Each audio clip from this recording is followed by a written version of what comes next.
All right, good afternoon everyone. I am a journalist and I am here to help you. And I have always worked on the belief that in journalism, ignorance is absolutely no barrier to success.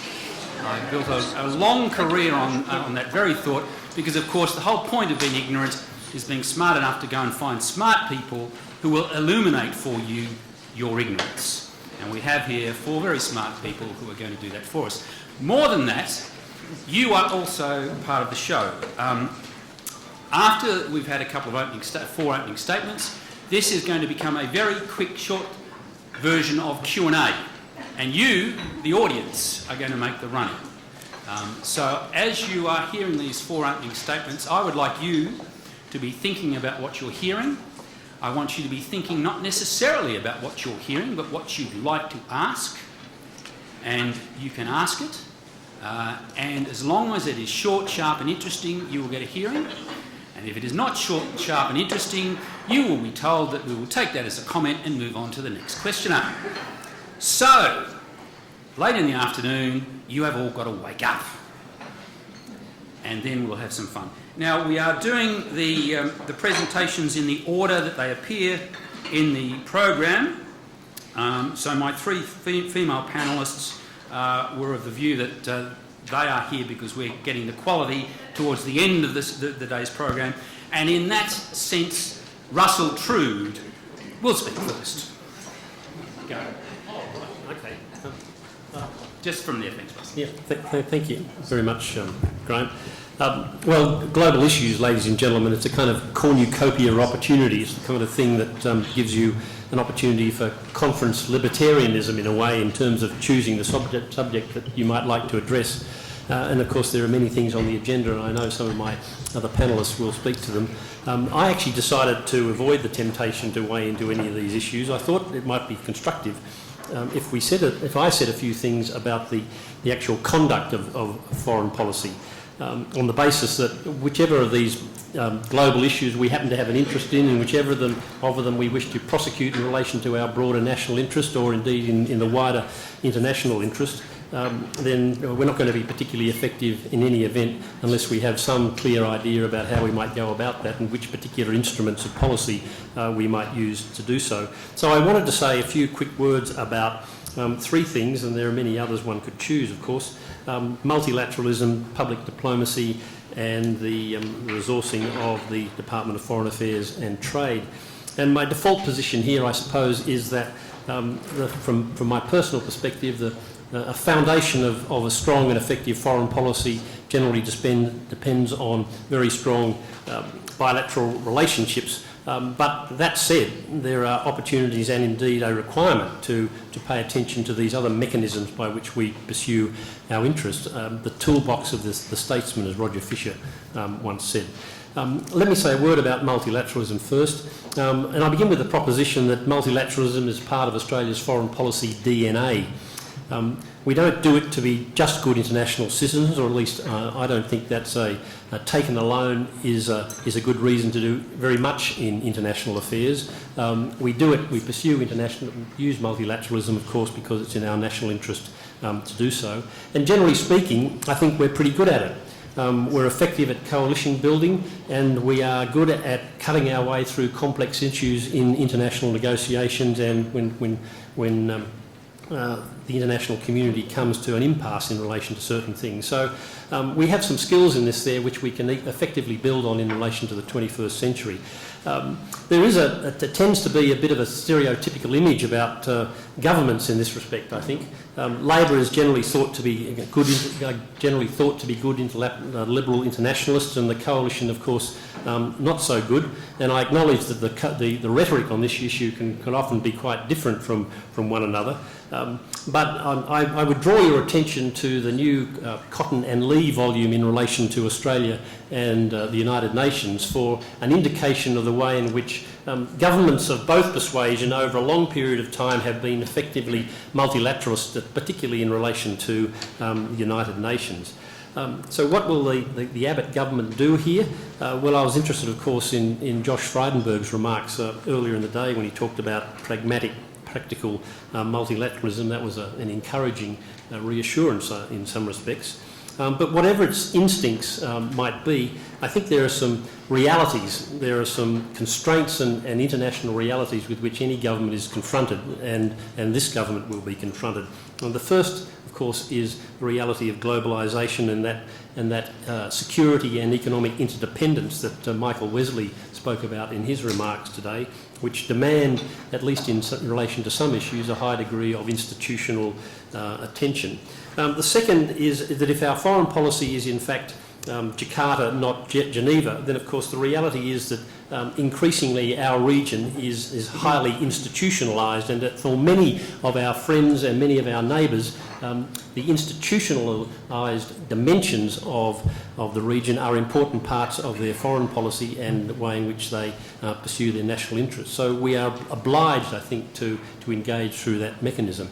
The third proposition is, in the short term, we of course, or the government is constrained by two very clear realities. That is to say, we are already tied into two very important key multilateral institutions which have already been mentioned, the United Nations Security Council and of course the G20. I'm happy to talk about the Security Council, but I don't want to say anything further about that now. But I did want to say a word about the G20, because it seems to me this is an enormous challenge and a great opportunity. It's a challenge because hosting a summit, it seems to me, a relatively straightforward proposition. Ensuring that it is a success is a far more demanding exercise. It's an opportunity because the G20 needs re-energising, it needs refocusing, it needs to get back to its core mandate. I think Innes Wilcox mentioned these sort of things this morning, to focus on economic growth and financial management, practical outcomes rather than 11-page statements at the end of every summit, and greater degrees of accountability. And if we were able to achieve that as a result of the Brisbane summit next year, then the benefits seem to me to be manifold. It'll advance Australia's broader national interest, it will reinforce the G20's legitimacy as a part of the international financial architecture, and will enhance G20's own effectiveness. On public diplomacy, few countries, I think, can afford not to have to employ public diplomacy as an organic part of their foreign policy. We shouldn't have overinflated expectations about the kinds of things that might be achieved through that mechanism, but a country's capacity to be able to shape or to try and influence some of the public perceptions that other countries have of their interests, and the way in which they behave, it seems to me to be a very important foundation of pursuing our international affairs. And it's interesting to reflect on whether or not, had we had a more effective public diplomacy, our issues with Indonesia might not be so difficult. And I also reflect on the fact that we used public diplomacy very effectively in India. I think it was 2009 when we had those difficulties over the murder of that student in Melbourne. But the reality is that we in Australia, it strikes me, we barely understand the concept and the ways in which it might serve our interests. In 2007, I chaired a Senate committee inquiry into public diplomacy, which found that it was underfunded, it was poorly focused, and it was ineffectively coordinated between the agencies of government. And sadly, I think not much has changed in the interim. There's a nice handbook that the Department of Foreign Affairs produces on public diplomacy, which I think is actually on the web and you can look at it, but there's little capacity either institutionally or financially to implement many of the good ideas that are actually contained in the handbook.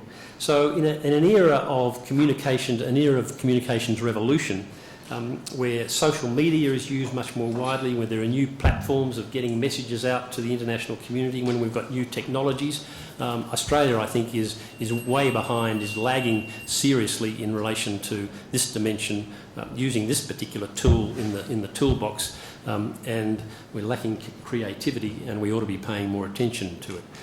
Finally, DFAT's resources, and of course, as I speak, DFAT is undergoing quite an upheaval as it seeks to consume the AusAid agency, an agency which, with a budget of approximately 3 times the largest of DFAT's and as many again staff. This, of course, is a substantial undertaking, and no one's quite sure where it will end up. I noticed the aid sector has engaged in a lot of gnashing of teeth about this, and the fact that as AusAid disappears, Australia's capacity, it is alleged, to deliver an effective aid policy will be diminished, if not completely undermined. I must say I'm of the school that says you can do good abroad while you also serve the wider national interest, and it seems to me that the merger of these two agencies might actually achieve that. There are two, I think, advantageous outcomes. One is that, apart from the fact that it will focus foreign policy more clearly, the first is that it will recapitalise DFAT's personnel deficit, and secondly, it will recapitalise DFAT's parlous budget. And they strike me as valuable developments. Both are vital because over the last 15 years, DFAT has been on a hiding to nothing in relation to its resourcing. There's been a kind of systematic starving of its budget, but an expectation that it will continue to do much the same things that it has always done through its programs. Peter Bargay's, the secretary who took over last year, called it quite accurately in his message to staff when he said, we've reached the end of the line in relation to that particular magic pudding. If we get less, we do less. And that, of course, is absolutely right. Julie Bishop, as Foreign Minister, has encouragingly, I said, made some remarks about DFAT returning to a place of preeminence, and that's a very encouraging set of signs. But in the meantime, the cost of these budget cutbacks seems to me, or the budget austerity has been quite severe. A contraction of our representation abroad. We have the smallest diplomatic network of any of the countries of the G20, and there are some other statistics which Rick Smith in particular knows. It has secondly downgraded or degraded our ability to provide sustained high-level policy advice and assessment. And thirdly, it has had a profound impact on the very fine people who staff our Foreign Service in relation to morale, promotion, postings, things of that kind.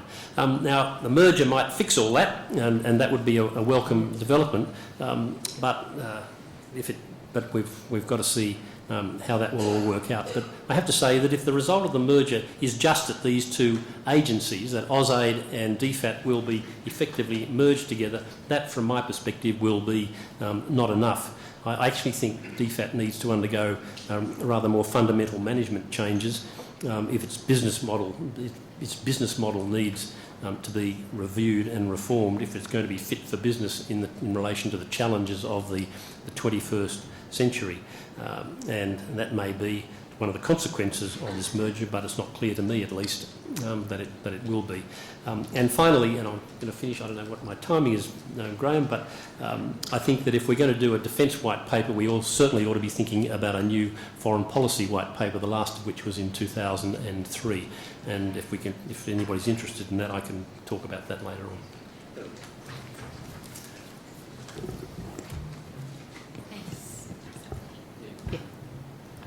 Thanks very much, Graeme, and thanks to the Australian Institute of International Affairs for inviting me to speak. I wanted to take international law as my focus for my brief remarks, because I think this is, it's not only just because it's my discipline, but also because I think it's so often disregarded in discussions of international affairs. And I think a lot of the discussion today perhaps is illustrative of that.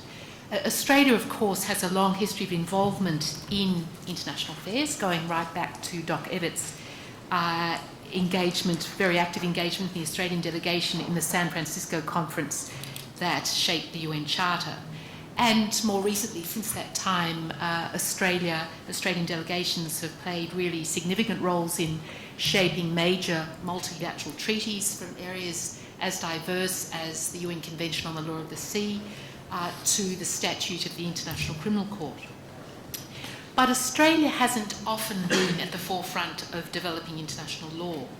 More often, I think, in discussions, it's been seen as a hurdle for our international affairs strategies. And we saw this perhaps most memorably 10 years ago in the context of the invasion of Iraq, when I was very struck as an international lawyer by talk of international law just being seen as an annoying thing that had to be set aside but was constantly being raised. I was also struck by the fact that Prime Minister Abbott's statements last weekend about torture in Sri Lanka, when he said difficult things happen in difficult times, I was very struck by the fact that significant and scripted statement made no reference to the well-established international legal framework about torture to which Australia has subscribed. So overall, I think that there's a scepticism about international law within the Australian international affairs community, and we also see this in Australian politics. International law is all too often seen through a thoroughly realist lens, and it's most often it's really dismissed, I think, as a potentially valuable arena for diplomacy. So in the spirit, as we've been asked to do, of identifying priorities for the new government, I'd like to propose a much more active engagement in international law and its institutions, and I have two different suggestions. I think one step that was taken by the previous government, but I understand to be supported by this government, that's going to turn out to be really significant for Australia's role in international affairs, is the nomination of Professor James Crawford, the distinguished Australian international lawyer, for election to the International Court of Justice. Elections are to be held next year, and if he were elected, he'd take his seat in 2015. This would make James Crawford the first Australian since Sir Percy Spender, who's been mentioned quite a bit today, to actually be elected as a member of the International Court of Justice. And I think that would have a lot of effects, both for the court. I think it would bring a very powerful intellect to the court, but I think that would also perhaps galvanise interest in international law in Australia. But of course, there are many other institutions to which Australia could nominate candidates, and I think governments of both sides of politics have been very, very slow about proposing Australians for these elections. I'm thinking of all the positions, the special procedures of the Human Rights Council, the special rapporteurs, where there are many distinguished Australians that could be nominated, and also for membership of the UN human rights treaty bodies. Currently, there's just one Australian, Professor Ron McCallum, who's playing a wonderful role on the UN Committee on the Rights of Persons with Disabilities. So that's one idea, is simply to make sure that there are more Australians involved in international legal institutions. But another one, my second one, is a proposal to take advantage of our membership of the Security Council, and of course there's just one more year to run on that, to promote the idea of an international rule of law to counter the sense of arbitrary and inconsistent action by the Security Council. Now, this issue of the rule of law in the Security Council has been given increasing prominence, particularly in the area of targeted sanctions, where there have been very serious questions of due process raised, whether the Security Council itself is observing the human rights guarantees that are embedded in the UN Charter and then elaborated in a series of treaties. And I think Australia is in a terrific position to take such an initiative. There have been moves already, but they haven't really resulted in much. So the idea of really pushing a statement on the international rule of law rejects the idea of the Security Council as a purely political body and connects it to the UN Charter framework and to international law more generally, particularly international human rights law. So though we see in recent statements in the Security Council there is a lot of reference to the rule of law, there's been no serious attempt to give it any definition. And I would suggest something that Australia could take on, especially for our presidency next year, is the adoption of a presidential statement on the international rule of law, which I think would be a really important step. Presidential statements have become fairly standard practice in the Security Council in the context of improving the Council's working methods. Now, there are some really interesting models for such a statement, and I'm thinking here particularly of the UN Secretary-General's 1999 bulletin on the need for UN forces to observe international humanitarian law, and that document offers quite an interesting model. So such a statement, I think, could provide details of the international obligations that apply to Security Council actions, particularly human rights obligations. Now, of course, such a statement doesn't have any firm legal status in itself. It can be easily amended or replaced. But I think it would have a very valuable symbolic and indeed practical value. So I offer these as two very low-cost, high-yield steps that Australia could take to enhance our contribution to global issues generally.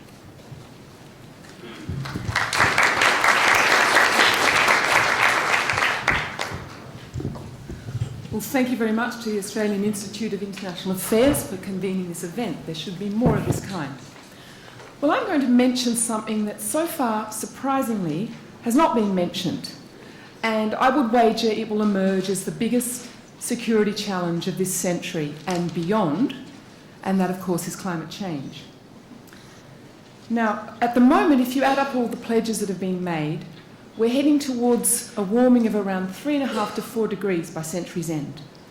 That's not just dangerous climate change, that's catastrophic climate change. We'll be looking at temperatures that have never been experienced in human history. Australia is the 12th largest economy in the world. It's, in GDP terms, it's part of the G20. We're also in the top 20 of emitters. In the last couple of decades, Australian governments have often emphasised how small our aggregate emissions are, but most countries in the world can say that unless you're China, Russia, US, Germany, India. But for the rest, Australia's either 14th, 15th or 16th, depending on which gases are measured. So we are a significant emitter in aggregate terms, and of course we're one of the highest per capita emitters in the world. The UNFCCC's website has recently posted the latest data on emissions growth, and if you don't count land use change and forestry change, our emissions have grown approximately 30% since 1990 up until 2012. So over 2 decades of climate negotiations, our emissions are growing. Not only that, our dependence on fossil fuels, particularly coal, has grown significantly, and we're stepping up our exports. And one study a year or so back estimated that the emissions associated with our fossil fuel exports are greater than the entire direct emissions of Germany. So clearly Australia has some significant responsibility to discharge. So the question is, how has Australia been tracking in its foreign policy, and where is it likely to head in the near future under the change of government? Well, I'll briefly say something about the previous government, and I'll also say something about the present one, because although it's fairly soon in its office, I think the signs are fairly clear. There has been, this is one of the most polarised domestic debates that we've seen for a long time, but underlying all of that has been a bipartisan consensus on our unilateral target, which is a minus 15% cut by 2020 from a 2000 base. Now, that's a conditional target. It ramps up to 15% and then to 25%, depending on if certain conditions are met. And the Climate Change Authority, which has got a gun at its head and will probably be abolished before it can discharge its duties, has said the conditions for satisfying a higher ambition have already been met. That said, there's significant variation in both diplomacy and national policy, because this is an area where foreign policy and domestic policy are very tightly integrated. And you see that variation between the major parties on fairly predictable lines. If you look at the Rudd-Gillard-Rudd government, we saw a significant shift in domestic policy and international diplomacy. We all know Rudd's first act of government was to ratify the Kyoto Protocol. He attended the Copenhagen meeting in 2009, played a very active role, and particularly pushed hard for climate finance. Australia's also played a significant role in the Cartagena Dialogue for Progressive Action. That's a dialogue of middle and smaller countries reaching across the binary of developed and developing countries, which really helped to generate the agreement that was reached in Durban at the end of 2011 to start a new roadmap for a new treaty, legal agreement, or protocol or agreement with legal force, whatever that means, by 2015, to include all major emitters and to come into force by 2020. And so the Cartagena Dialogue was something that the EU, which kind of led the diplomacy at that meeting, really helped to build support around that particular platform. The Gillard government agreed to ratify the second commitment period of Kyoto. Now, that was a crucial decision that was led by the EU, but Australia followed to its credit, because that ratification or that agreement, that commitment to that second commitment period is absolutely crucial for China, the other members of the basic group, and most of the developing world, an absolutely crucial condition precedent for their participation in the 2015 treaty. So although the second commitment period will only cover about 13% of global emissions, one should never underestimate its symbolic importance in removing an obstacle to developing country participation. And no one would disagree with the proposition that China and India and the other major emerging economies have to be part of this agreement. But as the US Special Envoy Todd Stern says, it's about maths, not morality. You can never say that to developing countries. It's clearly about morality and fairness, and this is where the biggest stalemate has been. You have the G2 standing before an open door saying, after you, and Australia has largely hid behind that particular standoff. The negatives of the previous government have been what is a very weak target. If you look at, although we've moved forward, the rest of the world has always also moved forward, so we stay in a relative laggard position in terms of ambition, which it looks bad because we're in the G20, and for all those reasons I opened with, biggest carbon footprint and very significant aggregate emissions. We can't afford to be seen to have emissions that are ambition that is that low. The Energy White Paper seemed to be considerably at odds with the Clean Energy Future package and all that was promised with that. And that's another area where there's bipartisan support. Energy policy and climate policy are joined at the hip in the European Union and increasingly in other countries, but they're strangely not connected in this country. And I think that's a serious problem as well. We continue to provide fossil fuel subsidies. So where things are at the moment, the negotiations are taking place in Warsaw at the moment, and I normally go to these negotiations, but the people that have been sending me tweets and so forth have said how dismayed they are, and some are quite stunned in disbelief at the backward steps that are being promised to be taken here in Australia at the moment.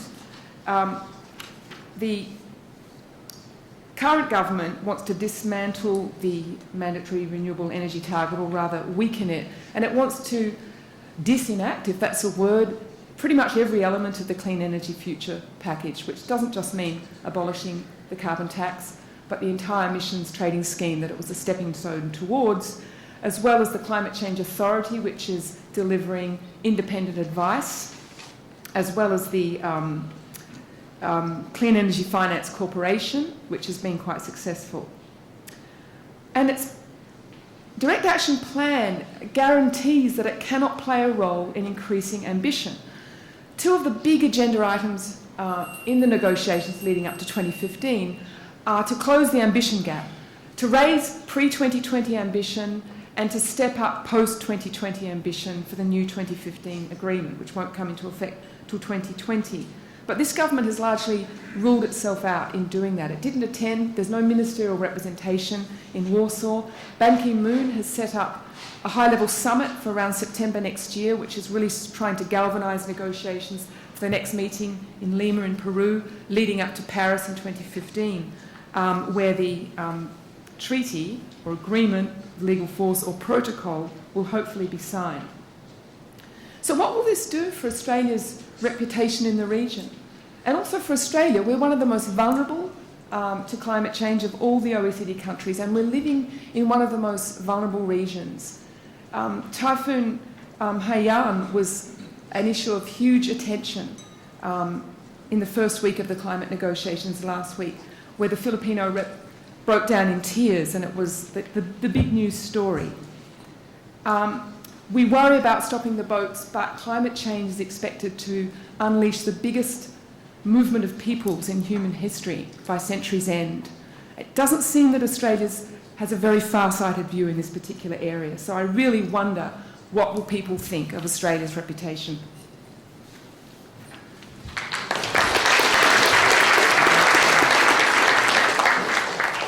Well, thank you very much for giving me the floor, and thank you also to the Australian Institute of International Affairs for having invited me to participate in this panel. I have found this meeting throughout, from the beginning of the day to now, a fascinating learning experience for me. It's been a reacquaintance with the sorts of issues that are high on the Australian foreign policy agenda.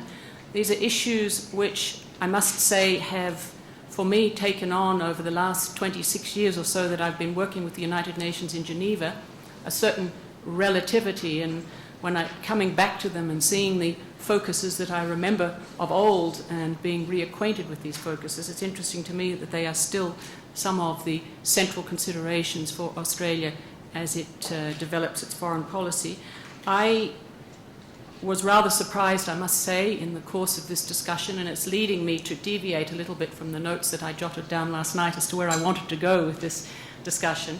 Of course, I will return to refugees because I'm sure that's what you all expect me to talk about, and the boat people issue in particular for Australia. But before I get there, I just want to say one thing that has really struck me about the debate from now until, from the morning until now, and that is the almost absence of reference to countries which are of very, very high concern when it comes to the movement of people, when it comes to refugee generating issues, and when it comes to source countries for people who are actually turning up here on Australia's shores. With one or two exceptions, Sri Lanka is one, there has been quite an absence of reference to countries that have been the absolute central focus on the international refugee agenda for many years. Countries like Afghanistan, like Pakistan, like Iraq, like Iran, and very, very centrally Syria as well. And I was prompted to, but didn't, to ask questions of earlier speakers about the extent to which what is happening in the Middle East, for example, what is happening in Syria today, what that region has gone through in terms of the Arab Spring, what implications that has had for directions in Australian foreign policy, changing direction. If I just look at a document which was very recently released, in fact a day or so ago, by UNHCR, the High Commissioner for Refugees, looking at asylum trends, it suggests that the number of asylum claims that are going to be submitted in the 44 industrialised countries for the whole of 2013 may reach more than 550,000 claims, and that would be the highest number in more than a decade, and Australia is one of the countries that's very directly implicated in this. If I look at the source countries, and this goes back to my point that I was just making, the Russian Federation was the most important source country of asylum seekers in the 44 industrialised countries, followed by the Syrian Arab Republic, Afghanistan, Serbia, and Pakistan. There's also a reference here to Myanmar, to Burma, as also generating large numbers of people on the move, displacement and asylum claims. I think very few of these countries have actually been mentioned in the discussions today, and I would put that back to you provocatively, since this is supposed to be an interactive, provocative discussion, as to why that is that in this country the boat people issue, the asylum issue, is such a divisive one. It has such a high profile, and yet when it comes to making a priority for our foreign policy, our defence policies, our strategic directions, countries which generate refugee flows, generate asylum seekers, are very low, actually, it seems, from the discussion to this point, on the foreign policy objectives. So that was a deviation for what I wanted to say. I wanted to begin by apologising, being the last speaker. You really have had a full day of discussions and you don't want people talking at you too much longer. So I will try and stick very much to the deal that we only talk for sort of 5+. I take the plus a bit liberally, 5+ minutes. I also want to confess my bias, as I said, as somebody who has been working with issues related to boat arrivals, which I want to talk about in varying contexts in a number of countries over many years, but always from the global and the humanitarian standpoint rather than from the standpoint of any particular national interest. I acknowledge my newcomer status here when it comes to fully understanding or being on top of all the recent twists and turns in the Australian policy of previous government and the policy of the current government. I was tempted actually to try and categorise these twists and turns so that I could understand them better and respond to them. And the best I could come up with, and this shouldn't be taken amiss by any of you, was to equate them, at least superficially, with that game of my childhood, Snakes and Ladders, which some of you, I'm sure, will remember. And there have been many ladders in Australian asylum policy over many years. It's gone up to a number of very important heights. Australia has, of course, been one of the earliest signatories to the 1951 Refugee Convention. It's been a major donor to international efforts. In spite of the Jakarta, not Geneva phrase, it has been a major donor to UNHCR. Some $48 million were contributed to that organisation in 2012, and additional millions have come actually out of the pocket of civil society in Australia. So that's been an extremely welcome support for refugee protection globally. And of course, it is one of the big three resettlement countries with excellent standards of settlement services in this country. So these are some of the ladders that policy has risen to over a number of years. But there's also been a lot of slides backwards down the snakes, if I can stick to that analogy. Declared intent to roll back again the resettlement intake, the heightened focus on stopping the boats. I guess that's what S the boats mean. It took us a long time in Geneva to try and understand what that S without any other letters attached meant, but I guess it means stopping the boats. And reversion to offshore solutions, which are not really solutions at all, at least for the people, and I mean the women and the children and the families who are confined to what has become a sort of indefinite detention-like situation on remote islands without really access to processes their situation might warrant or might deserve.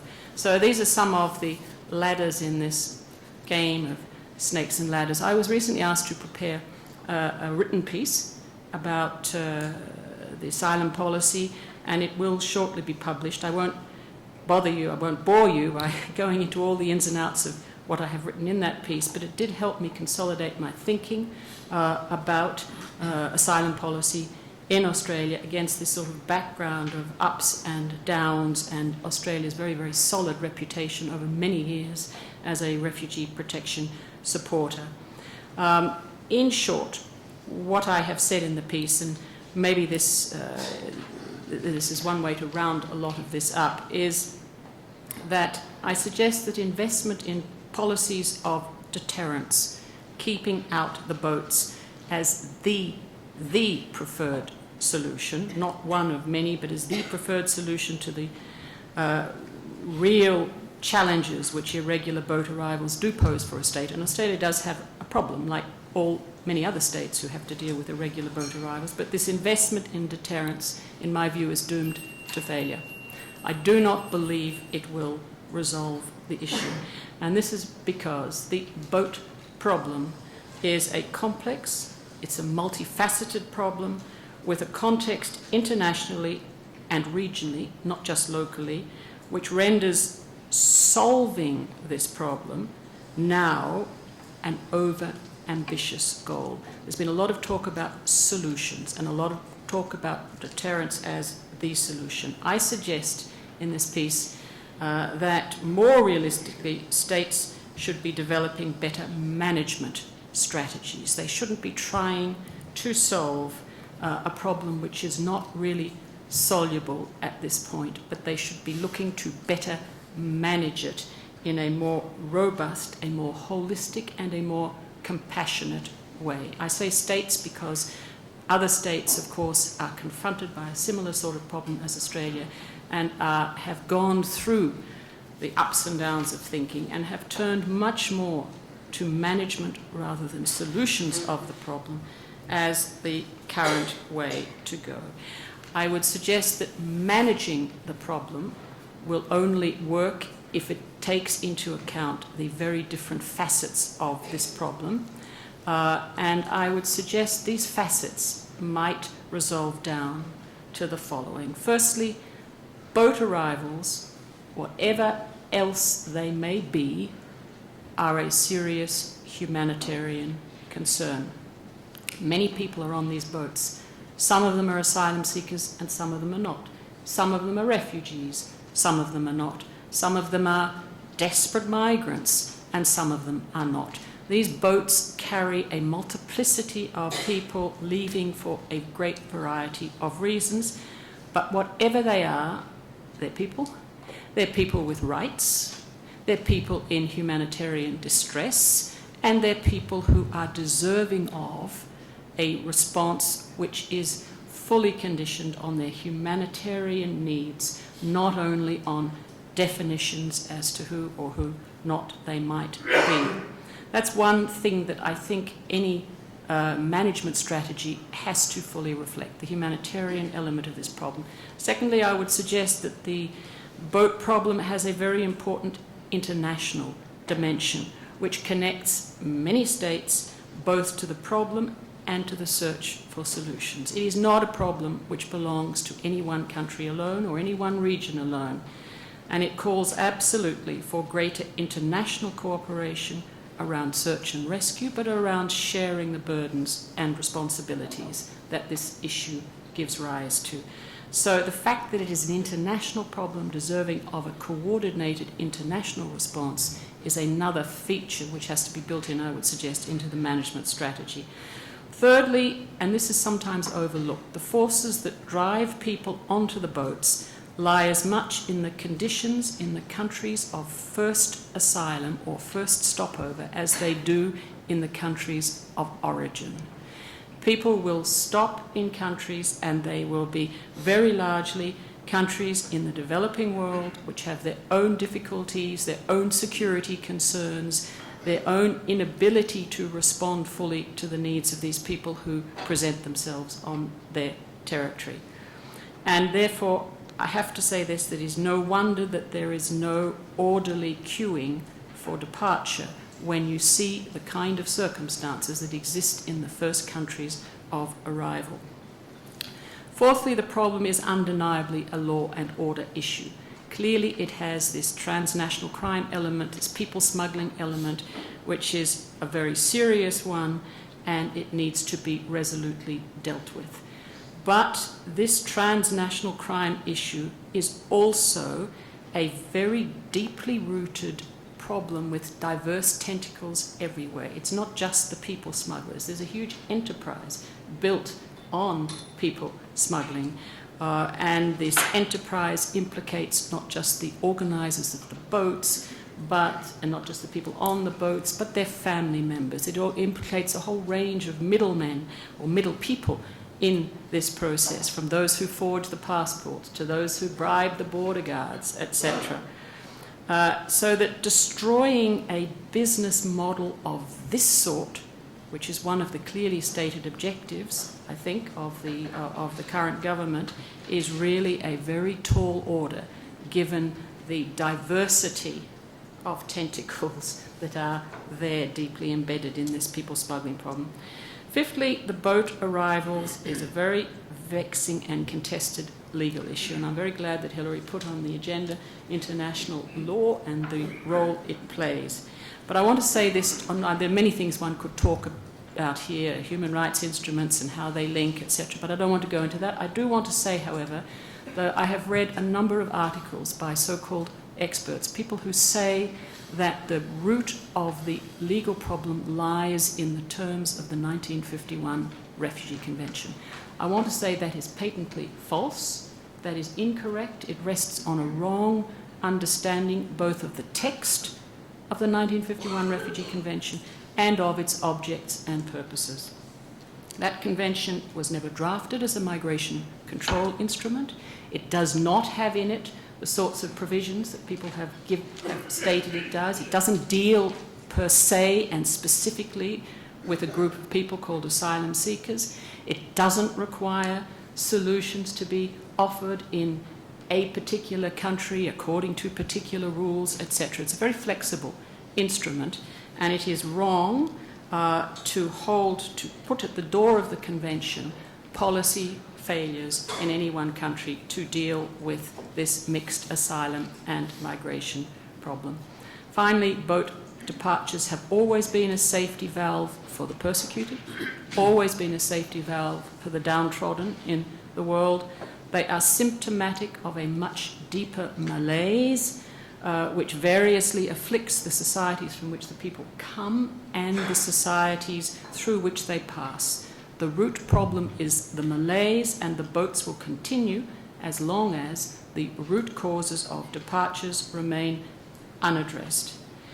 And that brings me back to where I began all of this. The root causes of departures lie in these sorts of countries, and this is that I mentioned earlier that's come out in this asylum trends issue. And to really effectively address this boat problem, one has to look at these countries and make them a priority as well, a foreign policy priority, a development aid priority, a humanitarian and human rights promotion and protection priority. There are a number of other things that I could say. I won't at this point because I'm sure I've already exceeded my time. But I'd also want to just draw attention to the fact that it's not about reinventing the wheel, addressing this problem. There's no need to reinvent the wheel. There's been a lot of thought given to it in many countries around the world, and a lot of thought given to it in Geneva as well. There are tools out there, and those tools, if they were more resolutely applied, those tools, if they were more seriously put into effect in a broader burden sharing, responsibility sharing context, would have as much chance of really making an important dent on this problem as a policy, in fact, more chance of a policy of deterrence. And so I really counsel the Australian authorities very strongly to look at what's out there, make more resolute use of it, and do it in a cooperative and burden-sharing framework. I won't talk about the Bali process, but it comes up a lot, and for those who are interested in it, we can. I've been to all of the Bali meetings at ministerial level, bar one, and I have seen the evolution of that process. I've seen the promises of that process as a forum for really making a difference on the boat people issue. And my final comment is that process is waiting to be more effectively used. There's a lot of promise out there, but there has not been so much follow-up on the promise.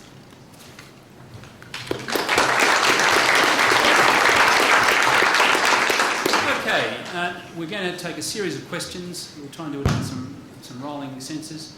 Partly this is going to be laissez-faire. If you can lay your hands on the microphone, you'll get a chance. Now, I'm going to try and kick it off with Gavin over there, and then in front of him it will be Alan Gingell, and on this side here, and then we'll start. Then you can start leaping on the microphone as it passes you. So, Gavin, your time starts now. Gavin Mount. Come on, just yell. Gavin Mount, UNSW Canberra. The common theme that's emerged out of the day, and also some of the recommendations at the end of here, is that we are looking at levels of strategic ambiguity. It's a challenge for a lot of the speakers that have said our priorities. But we haven't spoken a great deal about personnel. I think about defence personnel, for example, who are out there doing this difficult management task, and the people who are out there negotiating on climate change, and so on. The question specifically is, what do we do in universities and in our bureaucracy to train our personnel to have these skills? What are we doing right, and what could we do better? Good question. Okay, Alan Gingell in front there. Really listening to the other three speakers describing what I think Erika said was the sort of complex and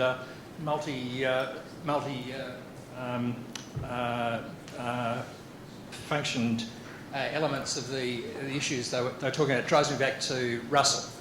Russell made a proposal that Australia should have a new foreign policy white paper. I'm all in favour of foreign policy, as you'll hear when I speak next, but I'm hugely sceptical that would go anywhere near addressing all the issues that were raised by the other panellists. I can see reasons for a defence white paper. The governments need to set out force structure and all of that, but foreign policy is such a nuanced, iterative process that I'm hard-pressed to see what can come out of it other than statements of the bleeding obvious or hostages to fortune. The best example of this, of course, was the Howard government's first foreign policy white paper, which was issued months before the Asian financial crisis rendered it largely irrelevant.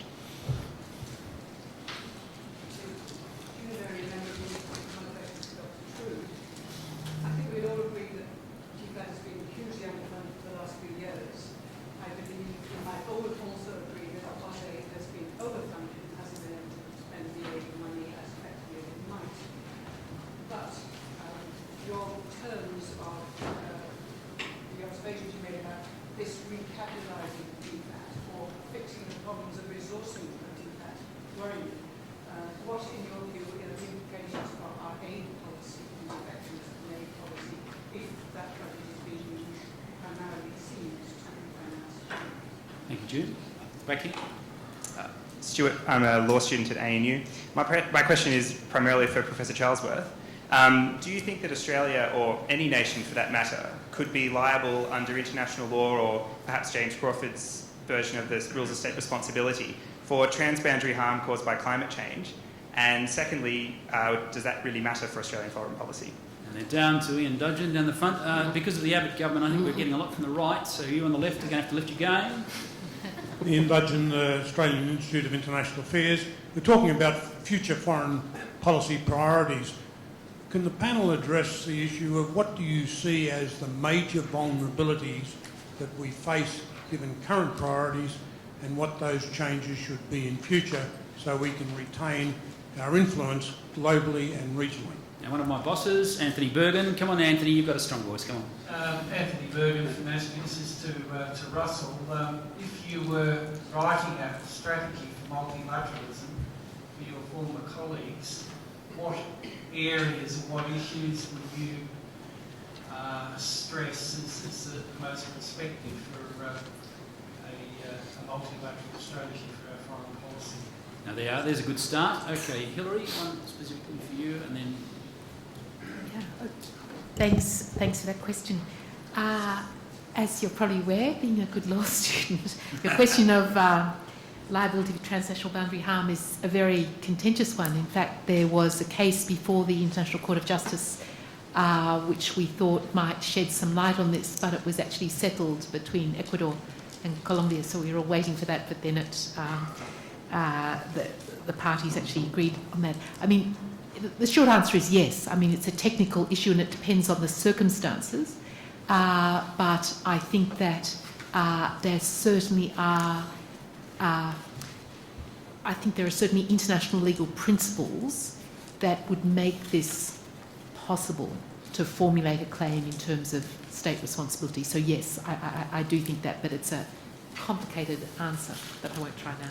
Now, Russell, a couple of curly ones for you. Bleeding obvious, personnel and money. A very curious question. Come on.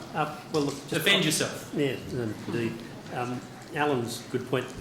Alan, I wasn't unconscious of the fact that the 1997, I think it was, white paper had precisely that consequence, that it came out, and I think 3 months later the Asian financial crisis occurred, and of course these are the hazards, but similar things could have happened with a defence white paper at any single time, I would have thought.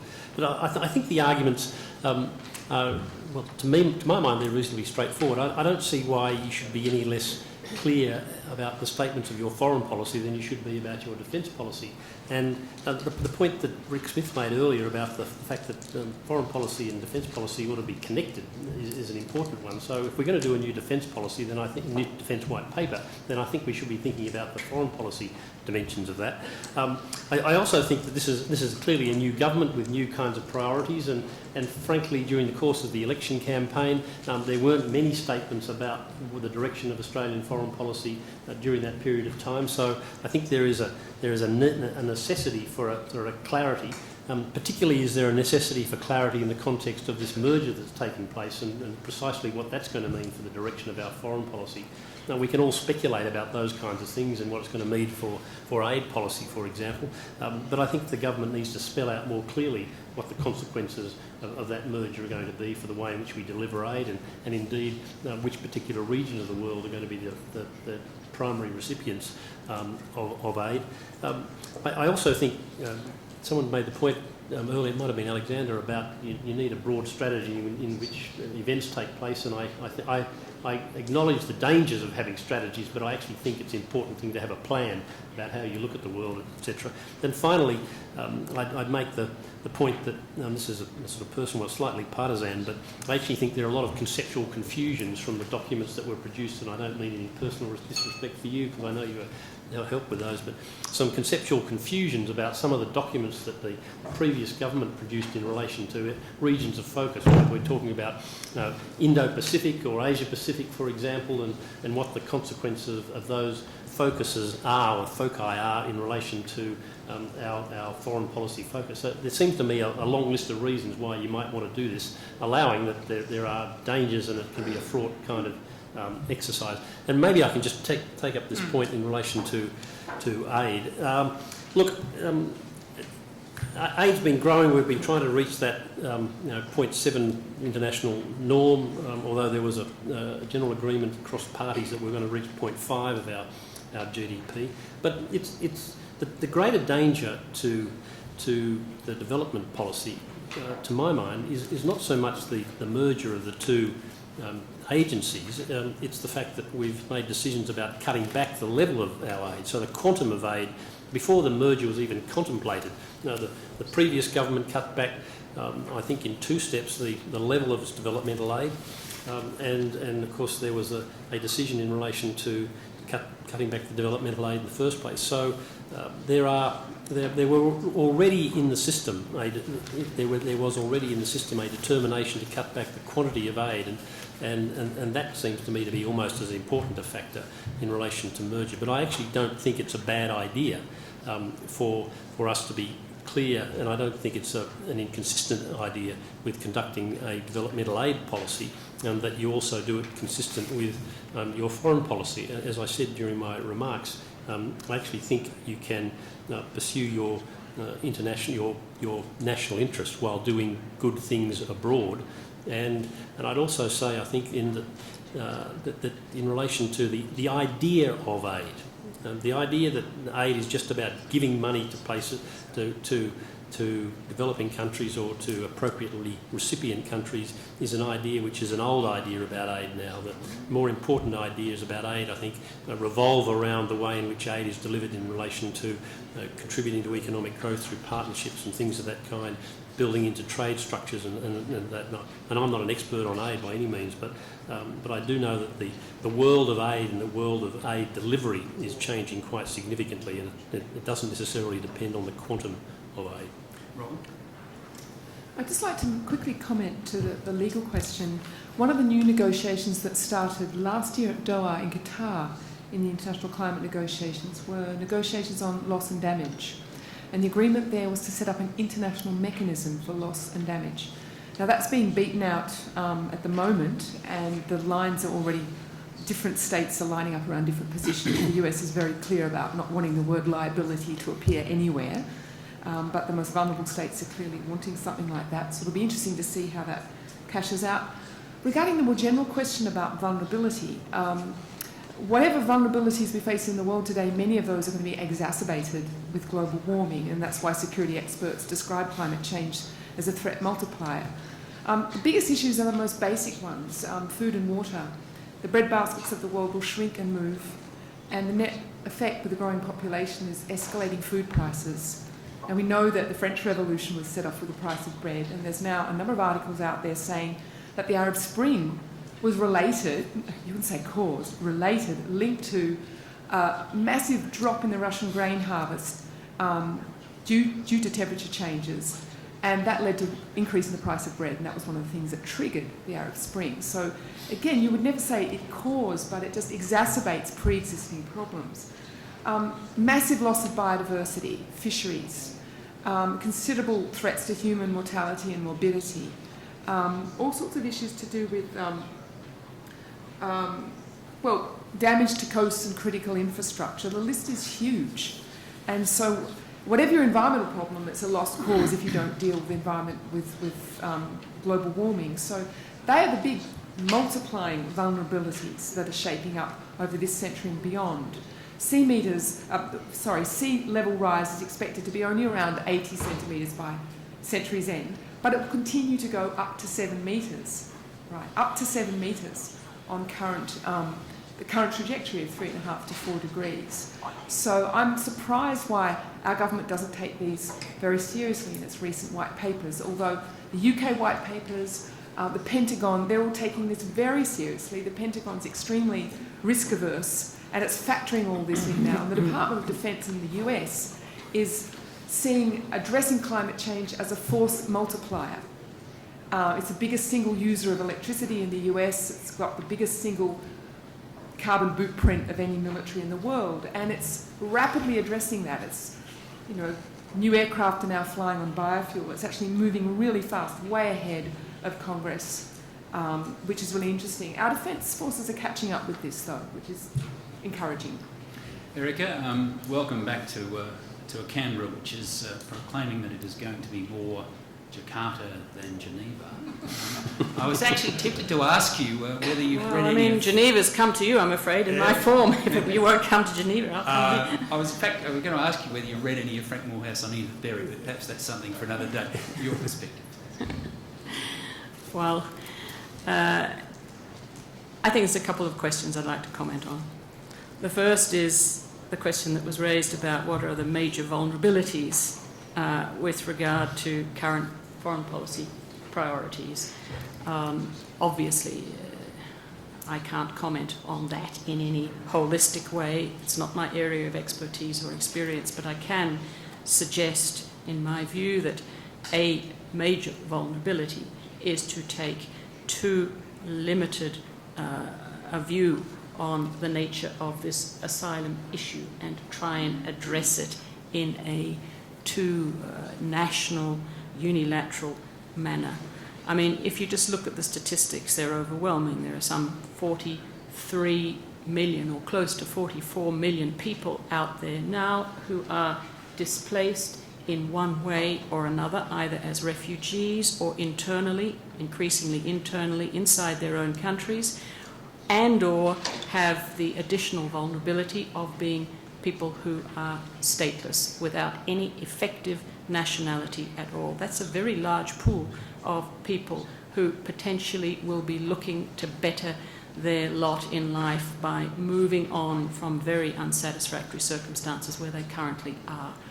And I think that in itself, this whole sort of potential for major people movement is very, very much there and needs to have a certain heightened focus, I would suggest, in the priorities of in foreign policy priorities of any government. Certainly it's an appreciation which has grown very much in Europe over recent times and is being responded to in a number of policy response manners.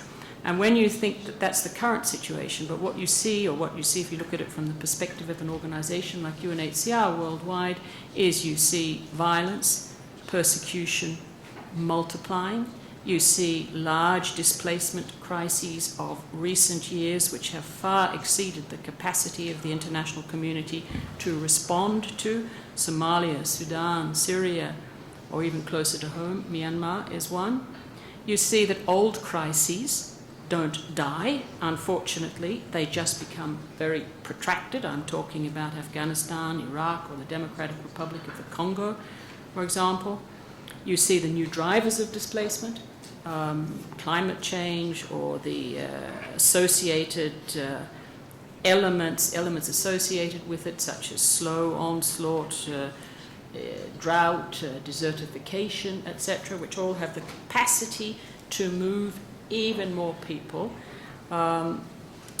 You see, as a general rule, currently more than 80% of those displaced are hosted in regions close to where they have been displaced in increasingly unsatisfactory situations in countries struggling to meet the needs of their own citizens. Again, it's no wonder that people move on.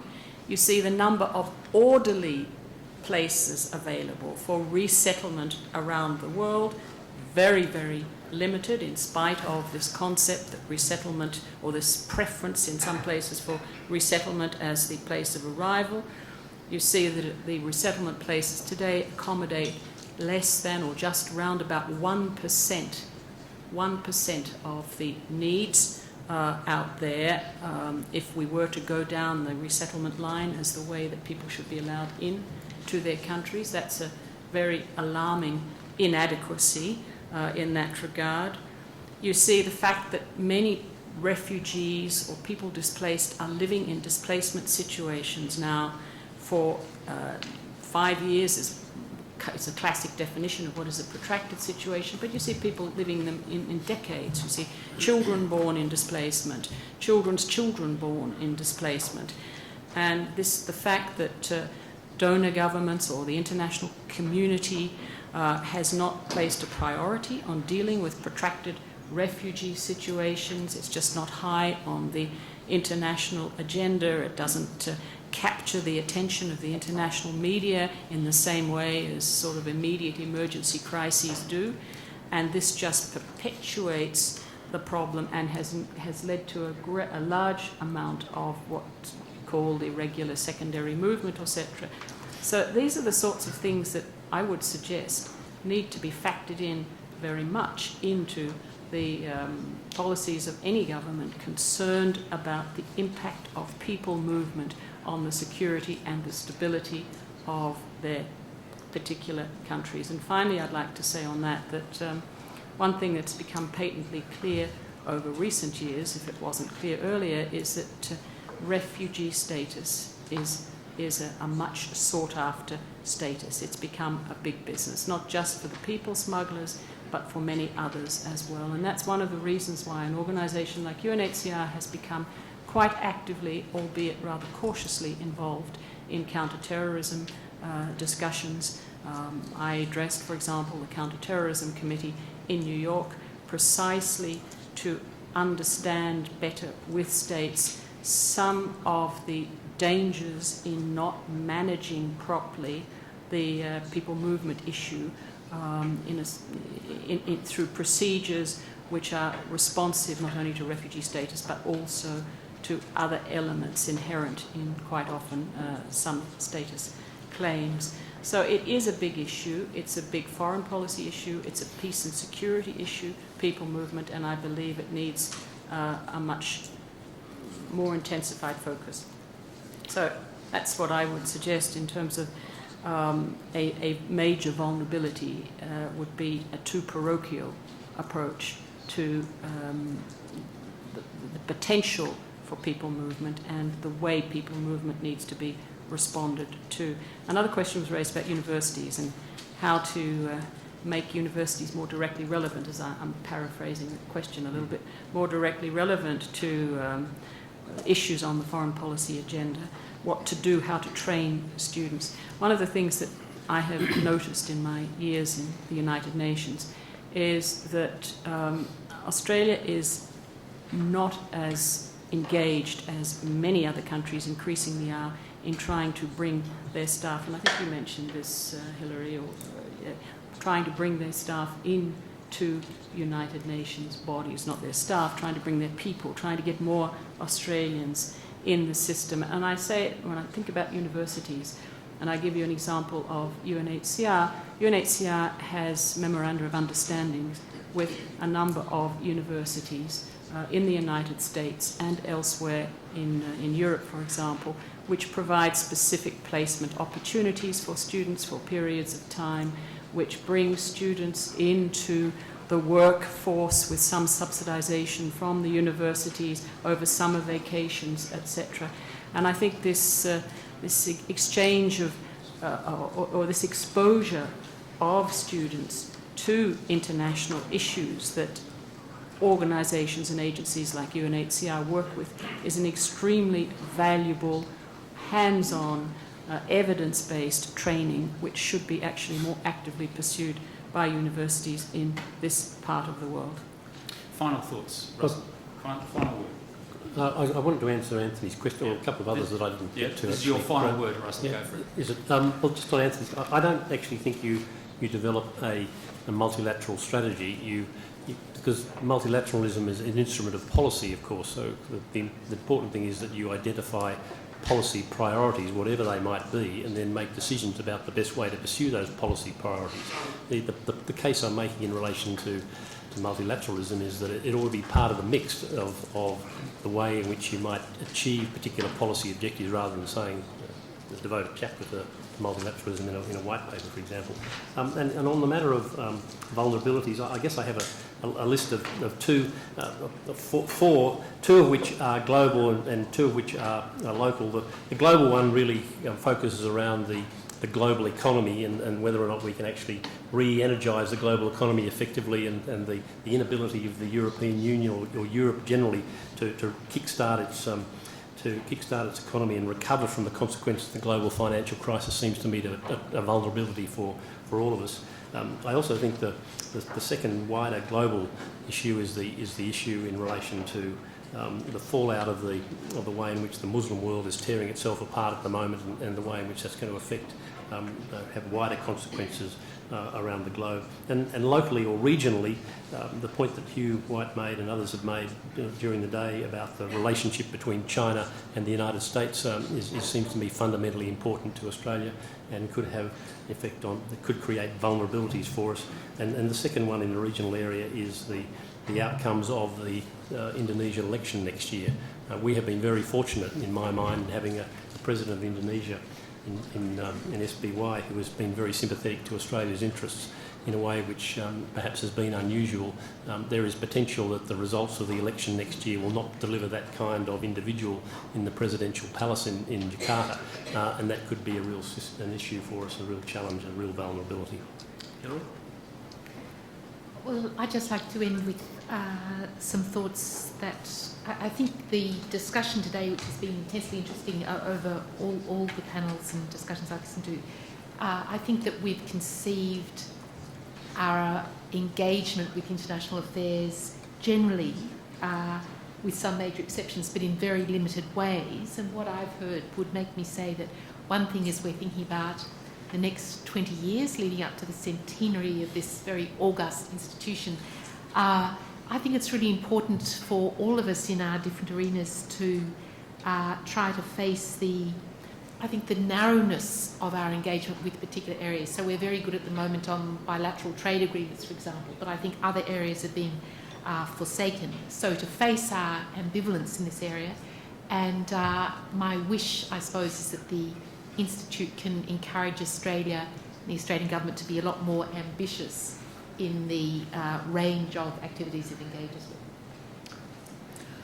I'd actually like to follow in that vein. We've heard a lot about the national interest today, but we know the national interest is an empty signifier. It's a question-begging term. It's a vessel into which you pour certain interests. They can be narrow, they can be enlarged. And the virtues of multilateralism is it constrains the powerful, it empowers the weak, it's rule-based, it provides consistency and predictability.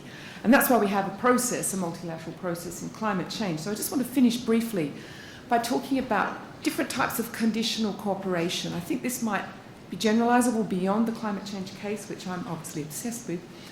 At one end of the spectrum, you can have very low, weakly ambitious unilateral targets with conditional cooperation based on the satisfaction of very stringent criteria. It's pretty much where Australia sits. At the other end of the spectrum, you can have quite ambitious unilateral action with more reasonable conditions for others to follow, where you increase that ambition, and that's been generally the EU. Now, when you have a massive collective action problem like climate change, the only way you can break that classic impasse is through leadership. And so the type of conditional cooperation that's most likely to do that, which has a small element of risk, is the EU diplomacy type. Whereas the other end of the spectrum, a kind of laggards approach, is in fact a much higher risk game, because you will then make climate change a fait accompli. Laggards to finally snakes and ladders. Erika. Sorry? You get the ladder at the end. You get the final. Oh, the absolute. I was word. I using, thought you must be I bored was using listening your to me. metaphor I'm against already- you. Using your metaphor against you. Well, I don't think I have very much more to add to what I have had to say. I tend to agree with the comment that was just made by the last two panellists about the need to think more broadly about the sorts of issues that should be on our current agenda. I was asking myself rather esoteric questions earlier on today about the Westphalian system of government and whether we're still locked in this Westphalian approach where sovereignty is fundamental and the ultimate determinant of our foreign policy objectives. I've been living in a world where people talk now about global spaces. They talk about global commons, they talk about space, they talk about the seas, they talk about issues which are on the common agenda of a multiplicity of states, and they talk about them as issues which are increasingly overtaking the more unilateral or bilateral issues which have traditionally dominated foreign policy consideration. And I do believe that we need to be sure as a nation, as people who contribute to the thinking of this country as to where its direction should go, we need to be sure that we are not looking too parochially at things, that we've really entered into not necessarily the post-Westphalian age, I don't want to get into this international relations debate, but that we are really looking at the kind of challenges that should be challenges that we are prepared to engage with, not only for the benefit of mankind, but very seriously also for the benefit of a country like Australia, which has an important role to play and a place in a more globalised world. Thank you, our four speakers.